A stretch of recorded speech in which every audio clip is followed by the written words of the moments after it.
আপনি কি জানেন, একদিন আমি পরীক্ষার আগে কলেজে গিয়ে দেখি মেয়েরা গল্প করতেছে। কেউ বলতেছে আমার 5 মাস, কেউ বলতেছে আমার 8 মাস। এর মাঝে একজন বলতেছে আমার তো পুরাই 10 মাস হয়েছে। এই কথা শুনে আমি তো অবাক, কি ব্যাপার, বিয়ে হয়নি অথচ এরা কার কয় মাস নিয়ে ব্যস্ত।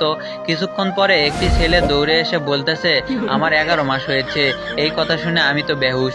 3 দিন পর হাসপাতালে হুঁশ ফেরার পর বন্ধুদের কাছ থেকে শুনলাম তাদের নাকি কলেজের বেতন বাকি। আমাদের পাশের গ্রামের একটা সুন্দরী মেয়েকে আমার অনেক ভালো লাগে। মেয়েটির নাম তানিয়া। তানিয়াকে আমার অনেক পছন্দ হয়। আমি তানিয়াকে গিয়ে ডাইরেক্ট বলি আমি তোমাকে ভালোবাসি, তোমার সাথে আমি প্রেম করতে চাই। তানিয়া রাজি হয় নাই।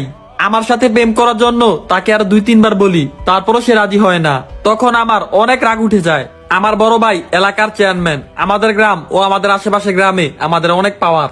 এরপর তানিয়াকে আমি ঠেট দেই, তুমি যদি আমার সাথে প্রেম না করো আমি তোমাকে 2 দিনের মধ্যে গ্রাম ছাড়া করব। এই কথা শুনে তানিয়া একটা মুচকি হাসি দিল। এরপর আমি তানিয়াকে বললাম কি তুমি রাজি হইছো? তারপর তানিয়া বলল আপনার কথা শুনে আমার হাসি পাইতাছে।